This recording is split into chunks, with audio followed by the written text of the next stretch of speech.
Against Your Will, 12 Things to Keep You Single. And we had a really, really good discussion later after that. And what I gathered from the discussion was that we, as women, we have a lot of, I would say a lot of concerns about our lives, but we also have a lot of insight that we can share, a lot of answers that we can help each other out with.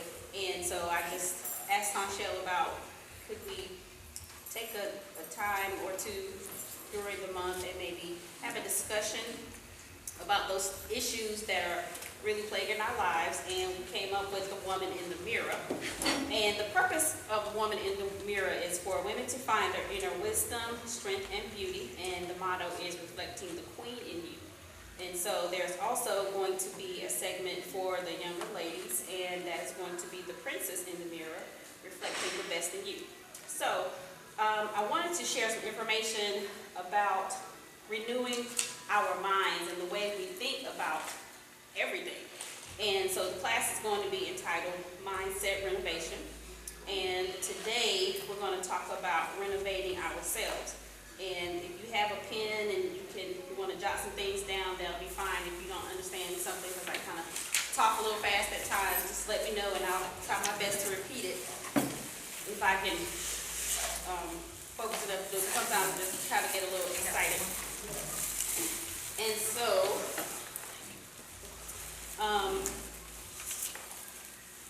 now when I say mindset renovation, it's exactly how it sounds, renovating something. And when we think about renovating, we actually think about a building or an office being renovated. And so it's basically taking out the old stuff and replacing it with the new.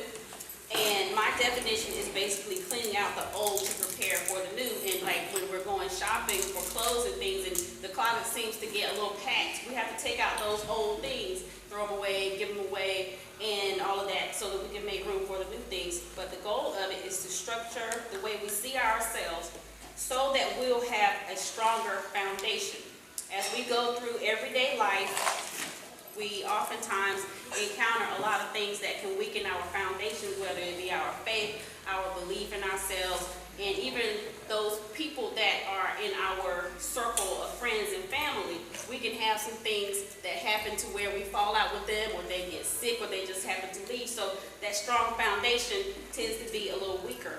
So that's where the renovation comes in, so that we can strengthen those foundations. One of the first steps is to recognize the need for improvement. And I believe that every year we should be better off than we were the year before, whether it's in every area of our lives or whether it's in one particular area. People say, I'm fine just the way that I am and I don't need to change. Well, I guess that's a matter of opinion, but I think we can always be a little bit better. So what we can do during the first step is to notice the things that no longer work for us. I think Apple is like the #1 phone company in the country, in all the world really, and I think that's because they always recognize a need to improve on whatever it is that they have. And as soon as the new phone or the new computer or whatever comes out, they're already halfway finished with what they're going to put out next. And I think one of the best ways to do that is when they have their customers to take this short survey or telephone interview, or at the store give feedback to the people who work there. So I think that we are our own customers and we are our own business. We have to sell ourselves to ourselves. Basically, we have to believe in what it is that we're wanting to do. So we have to have our own customer surveys, and we can ask ourselves a couple of questions. What area of our lives could we use improvement? Why and how do we do that? For example, if your finances are not where they want to be, that's one thing that you can focus on. And why do you do that? Because if your finances are not right, it's hard to be happy. You can work, and then you just say, I'm working, but I ain't got nothing to show for it. Always got these bills coming in, but there ain't enough money coming in. So that's one thing that you can also work on. How to correct that. You can create a budget if you don't have one, or if you have a budget and you still don't have enough money, you need to revamp it. You You can always go to google.com and you can find just about anything. There are so many websites it will take you to help you to create a budget or revamp your budget regardless of what kind of money that you make. Also, I am a very big advocate on having more than one stream of income. If your job were to let you go today, what would you do? A lot of people have some savings, a lot of people don't, but what about those other sources of income or those other streams of income? A lot of people have side jobs or whatever, so that's just something that we need to think about.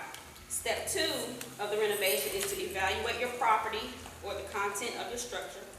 And in renovations, the owners will look at the furniture, they'll look at the decor, they'll look at the walls, they'll look at the floors and see what needs to be replaced, what needs to be repaired. So in terms of us, our structure and our property, we need to remove the old stuff and replace it with the new stuff.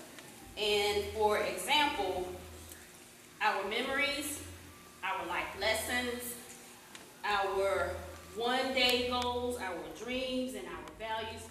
We are X years old. Do we still have the same values and dreams and goals that we did 10 years ago?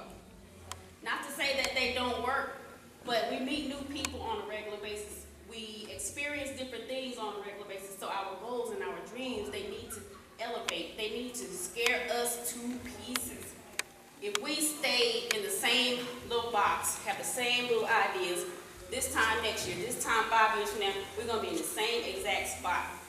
And one of the worst ways to stay in the same spot is to be joined with the same people who want you to stay in that same spot.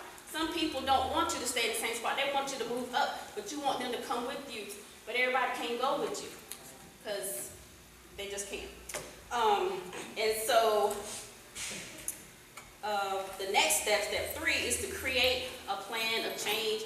There's a saying, if you don't plan, you fail. If you fail to plan, you plan to fail. That's how it goes. So we have to decide what tools that we'll need for change. And if someone is renovating a building or an office, they have to evaluate exactly what tools they'll need to renovate. Will they need sledgehammers? Will they need jackhammers to dig floors up? Will they need bulldozers or something to take the roof off? We have to evaluate what type of tools that we'll need in order to make those changes in our lives. And some of those tools for us will definitely be our friends and our family. We might have to sift through them a little bit and see who's always there for you, who's not there for you. If you are a person who prays, you might have to amp up your prayer time or cut out some of the TV and change the circle of people that you hang with. We just have to have some tools if we don't have any tools. And that's just something that you have to think about as an individual. Step 4 is to, let me back up a little bit. Once you decide on what it is that you want to do, you have to put the plan as far as, don't just think about it. You literally have to write the plan down. And, you know, in the word it says, write the vision and make it plain. You have to see it in front of you. Even if you get a little notebook like this, it just has to be something that you can go to every day. Keep it on your refrigerator. If you have to hide it or tuck it away, make sure you do that, because it's something about seeing it in written form. We just go through so much and we hear so much and we experience so much. If we try to keep it up in here, it'll get lost. But if you just look at it every day, then you can really have something more tangible.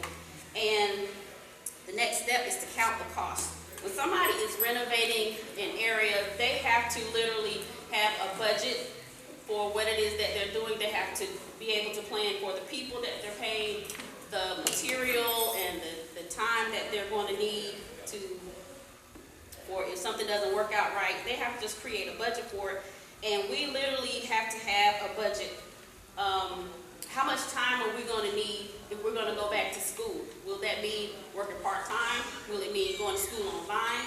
Will it mean going to school on the weekends? If so, how much are you going to have to pay to go to school? Can you get a scholarship? You have to get a second job so you can go to school part-time. There's just so many things involved, but if you have an idea of how much it's going to cost, then you can pretty much gauge what your daily life schedule is going to be like. Step 6 is basically go to work. You can only plan for so much. But then it's gonna be time to implement. You really gotta do it. Some people will go for it with baby steps, and some people will jump, and some people will run, some people will crawl. But as long as you do it, don't stop. You might have to just tiptoe into it. However you gotta do it, you gotta do it and be prepared to go at it by yourself. Even if people lock arms with you and say, we're gonna do this together, halfway through, they might slip out. But you still gotta keep going anyway. So you gotta work at it. Step 7 is to check your progress. That's why you have to have a plan of action. So you can go down your list and say, okay, it's 2 months later and I'm on step 3. And that's good. Or you can say, I haven't even started step 1 and it's been 2 months later. You gotta be able to check the progress. And it also helps to give a trusted friend or family member your list as well, or your action plan, so that they can hold you accountable. You said that by this date you was gonna have X, Y, Z done. Is it done? No. Well, why not? And make sure it's somebody who really has your back, not just somebody that you go out with from time to time, or y'all sit beside each other at church all the time. Just because y'all hang out a lot doesn't mean that they're gonna have your back. And the last step is to finish. That sounds pretty simple. Might even sound like that's crazy, but you gotta finish. That's why it's good to set small tasks and small projects. Something, I would say, a 30-day project for yourself. You can do anything in 30 days. But if you say, okay, I'm gonna be a size whatever, that might be a tad bit hard because it might take you 6 months to be a size whatever. So I think that we should set small monthly goals for ourselves. Like, I'm only gonna watch TV 5 hours a week. That's doable. So instead of watching everything that comes on, you might watch 5 hours of TV on Tuesday, but no, that's it for the rest of the week. And if you know people who always calling you up, ooh girl, so-and-so is coming on, and don't forget that whatever's coming on, that might be like an alarm that can go off every time you're trying to get something done. So-and-so is always calling you, tell you to watch this and do that, but she knows that you're trying to cut back on your TV. That's just a side note. I'm not going to charge off that one at all. So make sure that you finish. Just make sure that you finish. That's very important. You still have the big goals. It's going to take 6 months or a year. Want to get a house, want to get married, or whatever. But something about those 30-day goals, just set them small so that at the end of 30 days you can check it off. I did it. It's just something about finishing.